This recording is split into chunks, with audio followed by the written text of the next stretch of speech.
नमस्कार दोस्तों, मैं अधीशराज आज फिर आपके बीच उपस्थित हूँ। दोस्तों, आज एक विषय बहुत महत्वपूर्ण जो मैं आप सब लोगों के समक्ष लाना चाह रहा हूँ। नव वर्ष के उपलक्ष्य पर पूरे रानीबाग क्षेत्र में या हो सकता है शगुर बस्ती विधानसभा के और भी क्षेत्र में एक पोस्टर लगा हुआ मिला। यह पोस्टर रानीबाग सेवा समिति द्वारा जगह जगह पर स्थान स्थान पर लगाए गए थे। उसी पोस्टर के विषय में आज हम कुछ जानकारी लेंगे, कुछ चर्चा करेंगे।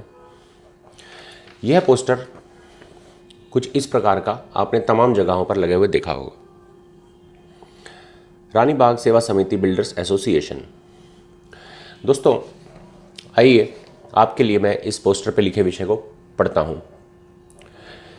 रानीबाग क्षेत्र के सभी निवासियों को नववर्ष की हार्दिक शुभकामनाएं। आप सभी को सूचित किया जाता है कि अगर आप अपने घर का निर्माण यानी आपके मकान का निर्माण आप खुद कर रहे हैं या किसी बिल्डर से करवा रहे हैं तो कृपया ध्यान दें कि कुछ असामाजिक तत्व या कुछ असामाजिक लोग आरटीआई द्वारा एमसीडी और कोर्ट में जाने की धमकी देते हैं और आप लोगों से उस आरटीआई को लेकर आपसे धनराशि की डिमांड करते हैं, यानी प्रोटेक्शन मनी या रंगदारी आप इसे कह सकते हैं, जो आप सभी लोगों के मेहनत की कमाई होती है। इन असामाजिक लोगों के खिलाफ पिछले दिनों रानीबाग निवासियों ने मिलकर एक समिति का गठन किया है। अगर आपको कोई भी असामाजिक लोगों को कुछ बदमाशों के साथ मिलकर किसी प्रकार की धनराशि की डिमांड करते हैं या धमकी देते हैं तो कृपया रानीबाग सेवा समिति को सूचित करें। आप और समिति मिलकर इस तरह के असामाजिक लोगों के खिलाफ कानूनी कार्रवाई करेंगे और समाज से इस गंदगी को साफ करेंगे। रानीबाग सेवा समिति बिल्डर एसोसिएशन। एक चीज हमें जाननी है, सबसे पहली चीज कि बिल्डर ये कहता है कि आप लोगों के गाढ़े खून पसीने की कमाई कुछ असामाजिक तत्व वसूलते हैं। हमारे पास प्रमाण है। जब भी कोई बिल्डर अपना प्रॉपर्टी डेवलप करता है, उस पर भवन निर्माण करता है, उसके ऊपर प्रशासनिक इंक्वायरी या प्रशासनिक कार्यवाही नहीं होती दोस्तों। यदि होती है, पूरा भ्रष्टाचार उसमें दिखता है। यदि अफसर की नाक पर बनाए, उसकी जान पर बनाए, तो दिखावे के लिए वो कुछ कार्रवाई करते हैं जो कि हमें पता भी नहीं चल पाती। इसके अलावा तमाम बिल्डर्स के ऐसे कमर्शियल प्रोजेक्ट्स जहां पर पूरे तरीके से नियमों की धज्जियां उड़ाई जा रही हों, वहां पर क्योंकि एक से ज़्यादा प्रशासन की कार्यवाही बन रही होती है, इसीलिए वो लोग कार्रवाई करते हैं। अन्यथा जब भी आप आम जनता जो कि कानून के विषय में उतनी जानकार नहीं है दोस्तों, प्रॉपर्टी डीलर्स, बिल्डिंग कॉन्ट्रैक्टर्स और बिल्डर, दोस्तों आपको खुद से सवाल पूछना होगा। जो व्यक्ति 9 to 5 का जॉब करता है, जो आदमी अपना पेट पालने के लिए, अपना मकान बनाने के लिए पाई पाई जोड़ने में उम्र गुजार रहा है, मकान बनाने से, भवन निर्माण करने से जुड़े हुए नियमों की जानकारी उस व्यक्ति को होगी या ऐसे व्यक्ति को जो रोज मकान बना रहा है, यानी कि बिल्डर्स। कोलैबोरेशन में भी जब मकान बनाए जाते हैं, ऐसे मकान या जो मकान बिल्डर खुद बनाते हैं, ऐसे मकानों पर लगभग कोई कार्यवाही नहीं होती।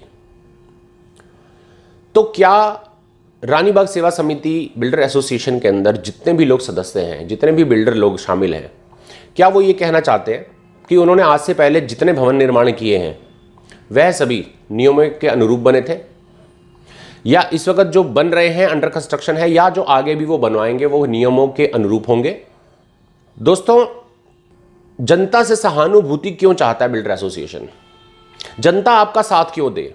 हमारे पास प्रमाण है। जब भी जनता किसी बिल्डिंग कॉन्ट्रैक्टर से मकान बनवाने लगती है, इसी प्रकार के बिल्डरों के ही डायरेक्ट और इनडायरेक्ट सोर्सेज ही इस तरीके की कंप्लेंट्स करते हैं, ताकि जनता को ये समझ में आ जाए कि खुद मकान बनवाना हमारे बस की बात नहीं। उनका मकान टूटेगा, 2-4 लोगों के मकान टूटेंगे, कार्रवाई होगी, तभी लोग बिल्डरों के पास भागेंगे, तभी लोग बिल्डरों को बोलेंगे कि आप हमारा मकान बना दीजिए। एक नहीं दसियों एग्जाम्पल्स दसियों उदाहरण मैं आपको दिखा सकता हूं पूरे विधानसभा क्षेत्र के अंदर, अकेले रानीबाग में ही नहीं बल्कि दिल्ली के अंदर अनेकों जगहों पर। दोस्तों, भारत भर के अंदर, पूरे भारत भर के अंदर अनेक जगहों पर इस तरीके की कार्रवाइयां होती हैं। क्या जनता के प्रति बिल्डर्स के जो नियम कानून बने हैं, क्या जो रिस्पॉन्सिबिलिटी बनी है उसे अदा करने के लिए बिल्डर्स तैयार हैं? क्या 5 साल की मेंटेनेंस मकान बनाने के बाद नियम के तहत क्या आप लोगों को देने को तैयार हैं? क्या आप ये दावा करते हैं कि इस वक्त भी जिन बिल्डिंग्स पर कार्रवाई हुई है जो पूरे तरीके से बिल्डर्स की हैं, क्या उनके अंदर आपने नियमों की पालना की थी?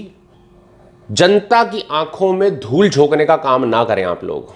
आपका व्यवसाय है, जनता से आप सबको सहानुभूति क्यों चाहिए? रानीबाग सेवा समिति बिल्डर्स एसोसिएशन को मैं अधीशराज ये चुनौती देता हूं कि आप जनता को ये बता दें कि आप नियमों की पालना करके ही कंस्ट्रक्शन करते हैं, चाहे वो कोलैबोरेशन हो या चाहे आपका इंडिपेंडेंट बिल्डर्स प्रोजेक्ट हो। यदि यह बात ठीक निकलती है तो ठीक है, हम आपके साथ हैं। अन्यथा एक एक करके आने वाले 30 जनवरी के बाद से एक एक प्रोजेक्ट बिल्डर्स का सो कॉल्ड सेवा समिति के सदस्य, जो कि बिल्डर एसोसिएशन के सदस्य भी हो सकते हैं, ऐसे लोगों के द्वारा कराए जा रहे निर्माण, उनमें किस तरीके का भ्रष्टाचार है, कितने तरीके के नियमों की अनदेखी की गई है और नियमों को ताक पे रख के भ्रष्टाचार करके उनके मकान बन के पूरे हो चुके हैं, बिक चुके हैं, बट उस पर कार्रवाइयां नहीं हुई और जनता के द्वारा जो मकान बने उन पर कार्रवाइयां हुई। दोस्तों, ऐसा कैसे हो सकता है? एक ही जगह पर बिल्डर का एक मकान बन रहा है, 2 मकान छोड़ करके एक साधारण व्यक्ति आपके मेरे जैसा अपना मकान खुद बनाता है किसी बिल्डर कॉन्ट्रैक्टर की मदद से, उस मकान पर कार्रवाई हो जाती है। कौन है ये असामाजिक लोग जिनकी बात की जा रही है इस पोस्टर में? ये असामाजिक तत्व कोई और नहीं, खुद अन्य बिल्डर्स ही हैं। एक बिल्डर को दूसरे बिल्डर से रंजिश है, इनका आपस में समन्वय नहीं है, इसी वजह से एक व्यक्ति दूसरे व्यक्ति के कंपटीशन के चलते उन पर कार्रवाइयां कराते हैं, नाना प्रकार की कंप्लेंट्स करते हैं और रंगदारी वसूलते हैं। जब जनता के साथ ऐसा होता है, वो लोग कोई और नहीं, इसी तरीके के लोगों के खड़े किए हुए नुमाइंदे होते हैं जो जनता को परेशान करते हैं, उनसे रंगदारी वसूलते हैं। इसके प्रमाण एक एक करके जनता के समक्ष मैं खुद अधीशराज सामने से आपको बता रहा हूं, मैं लाऊंगा।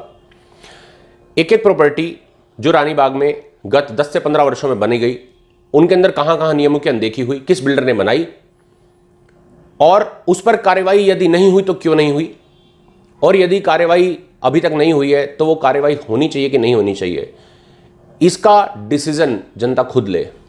जनता जाने कि जो बिल्डर्स आज एसोसिएशन बना करके जनता से सहानुभूति प्राप्त करने की कोशिश कर रहे हैं, असल में वो कितने ईमानदार, कितने सजग और कितने प्रोफेशनल हैं।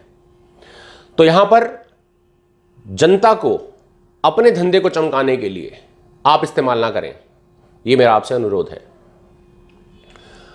और 30 जनवरी के बाद से आपको ऐसे लोगों को ढूंढने में थोड़ी आसानी होने वाली है, क्योंकि इस तरीके का जो गोरख धंधा प्रशासन के साथ मिलकर जो भ्रष्टाचार किया जाता है बिल्डर्स द्वारा, उसकी चकाचौंध मैं खुद अधीशराज एक एक करके जनता के सामने लाने का वायदा कर रहा हूं आपको।